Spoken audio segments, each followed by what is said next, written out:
40 minutos pasan de las 9 de la mañana, es decir, faltan 20 para las 10. Exactamente. Estoy clarito. ¿Qué implica que un niño o adolescente sea superdotado?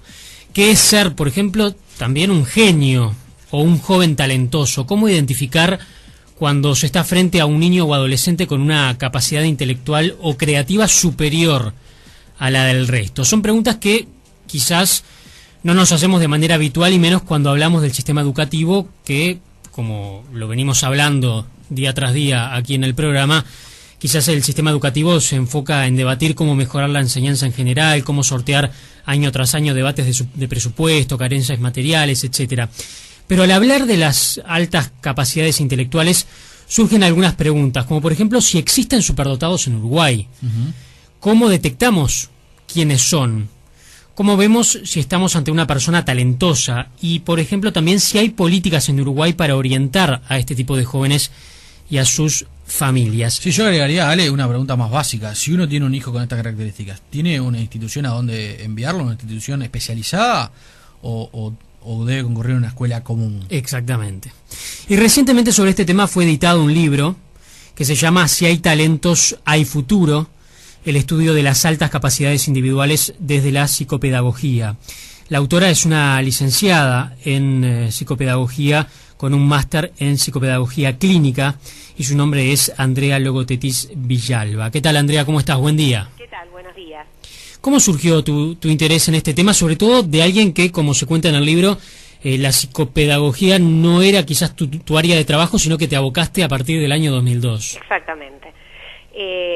Bueno, en principio, después de sufrir la crisis económica del país, como dice allí, me volqué, a una pasión de toda mi vida, y que había sido el estudio del aprendizaje desde un lugar diferente a lo que es la escuela, vamos a decir, ¿no? Y poder comprender el proceso de aprendizaje de niños, jóvenes y adultos.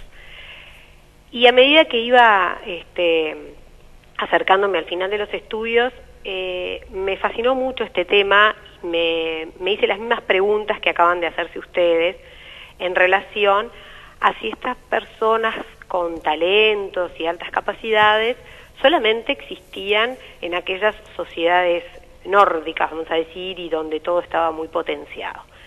Me llevé una grata sorpresa a darnos cuenta de que no, de que esto se distribuye en todo el mundo igualmente, que en toda la sociedad se presentan estos chicos, o sea que no hay una discriminación, vamos a decir, solamente vamos a encontrar niños talentosos en determinadas áreas sociales. No. Esto es algo que es innato, que es genético, que un niño puede presentar diversos talentos, a su vez, además de presentar talentos puntuales en distintas áreas del conocimiento, puede presentar cualquier persona altas capacidades. Y nosotros los uruguayos, al igual que el resto del mundo, tenemos personas que presentan altas capacidades. Ahora, Andrea, ¿cómo se diagnostica una alta capacidad intelectual? Ese es el tema. Lo que a mí realmente me llamó mucho la atención, a través de seminarios a los que asistí en nuestro país, cuando el tema se empieza a poner, vamos a decir, en el tapete, es el hecho de que nosotros no estamos en este momento identificando a estos chicos.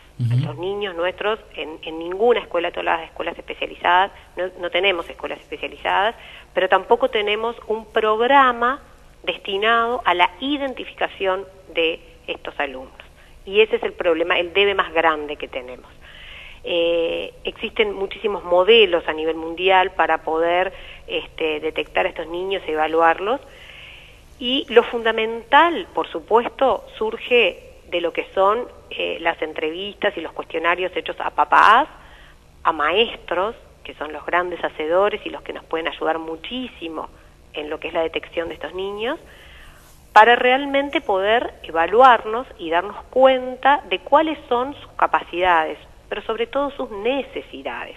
Nosotros hemos avanzado muchísimo en la atención de niños con necesidades educativas especiales que requieren de programas para la ayuda de superación de dificultades, por ejemplo, como la dislexia, la discalculia, el déficit atencional. Todo eso se maneja y se atiende mucho en nuestro país. Sí. Y cada día damos un pasito más para realmente integrar a estos niños y brindarles lo que ellos necesitan para poder acceder a este derecho fundamental que es la educación. Pero no lo hacemos en estos otros niños. Vamos a decir que si estamos parados en lo que es la campana de estadística a aquellos que están por encima de la media.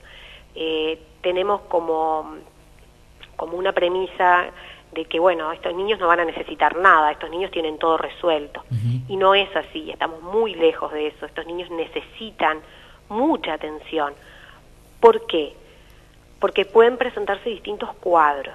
Pero si nos ponemos en el mejor de los escenarios, en que, bueno, es un niño que se adapta al sistema educativo, en realidad le va bien, cumple con todo, pero nosotros estamos perdiendo como sociedad, no solo él como persona pierde la posibilidad de potenciar y desarrollar su talento, sino que nosotros como sociedad también los estamos perdiendo. Claro. Porque hay que tener muy presente, y de esto no nos podemos olvidar, que todo aquel talento que no se potencia se pierde. Y esto, vamos a decir, no es un eslogan, es una realidad. Nuestro cerebro es absolutamente económico y todo aquello que nosotros si no está no estimulado, potenciamos, claro, lo perdemos. Andrea, ¿cuántas personas con esta capacidad hay en Uruguay? ¿Se sabe? No, para nada. Se ignora absolutamente. No tenemos programas de identificación de estos niños. Hay en este momento, sé que hay una sociedad de padres y a su vez hay un grupo que se conecta por Facebook, que se llama Altas Capacidades, Inclusión para Todos, que es un grupo de padres que, bueno, buscan nuclearse y ayudarse unos a otros, pero sobre todo lo que no hay es programas de atención a estos niños en las escuelas. Hay distintos niveles. Sí, claro, porque además podemos hablar de una alta capacidad o de talentos. O sea, si nosotros nos paramos en la teoría de Gardner de las inteligencias múltiples, nosotros podemos encontrar niños que tienen talentos puntuales, sin llegar a por ejemplo, ¿para qué por ejemplo, en el área de las matemáticas, en el arte, en la lengua. ¿Y eso es considerado una alta capacidad intelectual? Eso es considerado un talento. Un talento. Las altas capacidades... Pero también es diagnosticable, digamos. Por supuesto, sí, claro que sí. Y en relación a las altas capacidades intelectuales, hay distintos niveles. Claro. Sí. Hay distintos niveles. Lo importante, lo importante es identificarlos, no para etiquetarlos. Lo importante es identificarlos para darles lo que necesitan para potenciar sus talentos. Y en general los padres que tienen hijos con esas características, ¿cómo se dan cuenta? Digamos, ¿qué han expresado según tu experiencia, de cómo se dan cuenta que tienen un hijo? A veces puede surgir porque tienen más de un hijo y claro, en la comparación resulta evidente. Exacto. ¿Qué cosas son las que sobresalen? No hay, en estos niños, como todo ser humano, no presentan características homogéneas, ¿no? Pero a grandes rasgos nosotros podemos observar que son niños que generalmente han desarrollado sus primeras adquisiciones, como por ejemplo el lenguaje, de forma muy temprana. Son niños que generalmente se muestran muy inquietos en el saber, siempre ávidos de estar aprendiendo, en la etapa del por qué, vamos a decir, que tienen todos los niños.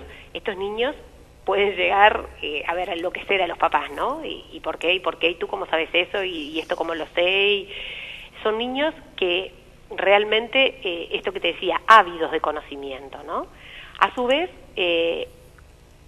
generalmente aprenden rápidamente a leer y escribir, muchas veces sin la ayuda sistemática de la escuela, lo cual no quiere decir que puedan aprender solos. Podrán adquirir algunos conocimientos, pero siempre necesitan la mano formadora del maestro y de los padres. Pero aprenden más rápidamente, recuerdan mayor cantidad de información. Se los puede ver muy ágiles, por ejemplo, niños que tengan, el talento deportivo, muy ágiles, sobresalen en relación a los otros niños. Una vez que ingresan al sistema educativo, pueden presentar distintas características, y ahí es donde encontramos el mayor problema. Cuando de pronto encontramos niños que comienzan a aburrirse dentro del salón de clase, entonces molestan mucho. Pueden llegar a ser sarcásticos, pueden llegar a ser desafiantes ante el maestro. Entonces, lo cual es un problema para un maestro que tiene que enfrentar una clase con 30, 35 chiquilines y hay uno que lo deja en evidencia o que lo hostiga de pronto. Lo hostiga, claro, sí. Sí, sin lugar a dudas. Entonces nos podemos llegar a encontrar ahí con muchos casos, con niños, por ejemplo, que están diagnosticados por un déficit atencional, cuando en realidad lo que tienen son altas capacidades. O niños que presentan,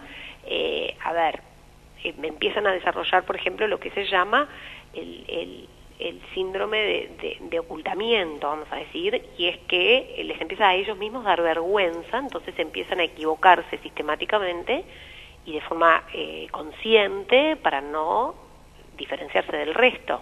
Claro. O niños que comienzan a, vamos a decir, negar sus propios adelantos, niños que hacen cálculos mentales, entonces que después uno los ve contando con los dedos. ¿Por qué? Y porque todos cuentan con los dedos, entonces yo también voy a contar con los dedos, porque si no soy diferente. Eso no nos puede pasar. ¿Socialmente van quedando excluidos estos niños? No todos, pero pueden que sí. Pueden que sí. Porque tienen, obviamente, tienen intereses diferentes. Intereses distintos, diversiones distintas que exactamente. Entonces ahí es donde hay que atenderlos, porque no debemos perder de vista que si bien es muy importante para ellos y para la sociedad en su conjunto, para nosotros como sociedad es fundamental que los talentos no se nos pierdan, por eso el título del libro. O sea, no es que me han preguntado cómo, entonces si no hay talentos no tenemos futuro, y yo diría que no, porque todos además tenemos algún talento, más allá de que esté en más, vamos a decir, ¿no? Tenemos que potenciar los talentos de todos y sobre todo los de estos niños para tener un futuro como sociedad. Pero entonces, más allá de eso, lo que no podemos perder de vista es que tenemos la obligación de darles la posibilidad de ser felices y que estas características no se conviertan para ellos en una carga, sino que sea algo que les permita acercarse con mayor facilidad a esta felicidad. Por eso, por ejemplo, si a mí me preguntan si estoy de acuerdo con la aceleración, que es uno de los, vamos a decir, elementos que se buscan muchas veces para atender a estos niños, y es decir, el pasarlos de año, adelantándolos, se hace mucho, da muy buenos resultados en algunos casos, pero hace que muchas veces estos niños se pierdan de su grupo etario. Y estos niños de pronto tienen altas capacidades intelectuales o académicas, pero siguen siendo niños. Claro, ahí supongo que hay un elemento clave que es que estabas comenzando a señalar. Puede ser muy inteligente para las matemáticas, pero en otros aspectos de su personalidad ser muy infantil. Entonces, adelantarlo implica el trauma de estar con niños que son bastante más grandes que él. Y que no pueden compartir un montón de cosas.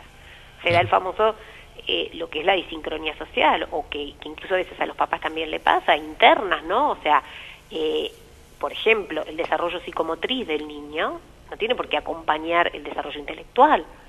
Entonces son niños que son niños, son chiquitos y que de pronto resuelven perfectamente cualquier tipo de problemática o pueden hacer un análisis de un cuento, de un librito precioso, todo, y de pronto se ponen a llorar porque querían el helado de chocolate y la mamá no se lo pudo comprar. Y dice, pero ¿cómo? Un niño tan inteligente ahora se pone a llorar por el helado, y es un niño. Y Andrea, ¿conviene quizás instrumentar algún tipo de acompañamiento académico, trabajo con los padres también? ¿Cómo es el mecanismo, cómo sería lo ideal para poder comenzar a trabajar en Uruguay? Bueno, el ideal y el propósito primero, porque para poder realmente pensar en cosas tangibles y que se puedan hacer, la idea es comenzar con la formación docente. Eso es lo fundamental. ¿No hay docentes capacitados? No. No hay docentes capacitados, esto no está incluido dentro de lo que es la formación docente. Tampoco hay muchas personas como técnicos que estén especializados en esto. Como mencioné al principio, hay un equipo de superdotación que fueron ellos los primeros en dar a conocer este tema a nivel nacional, con el licenciado Horacio Paiva como director del mismo. Pues estoy yo como independiente, vamos a decir, por fuera del equipo, porque en realidad lo que quise fue hacer este trabajo monográfico y acercarlo como una publicación nuestra a la sociedad. Pero lo primero que nosotros tenemos que hacer es llevar el tema a las escuelas, a formación docente, darle herramientas a los maestros, a los padres, a los profesores, para que sepan que estos niños existen, que esto no es una cosa lejana, que debemos identificarlos y que una vez allí, como un equipo todo, por ejemplo, una institución educativa, tenemos que empezar a brindarle las posibilidades de que estos niños potencien estos talentos, que los potencien a través de trabajos, por ejemplo, de profundización. Si un maestro está trabajando sobre un tema, bueno, que permita que este niño de pronto profundice sobre ese tema, saliéndose del currículum, pero que entonces esos intereses los desarrolle fuera, ayudarlo con eso, después traer, socializar ese conocimiento con el resto del equipo, con el resto de la clase, y que tanto él se beneficie con lo que aporta a sí mismo y el resto del grupo también, porque entonces ese conocimiento que él pudo, vamos a decir, profundizar, se va a socializar y de esa manera se enriquece el grupo en su conjunto. Pero esto es muy fácil decirlo, pero ¿cómo hace el docente? Claro.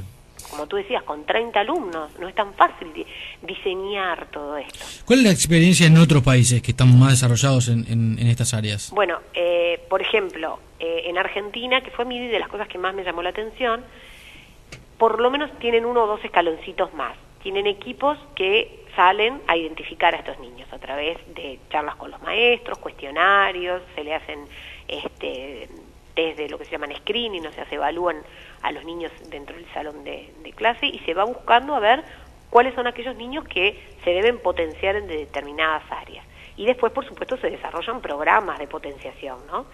Pero todo trabajando muy en equipo. Nosotros, como primer punto, mi idea personal es poder ir acercándome a las escuelas, a los colegios, para conversar sobre el tema.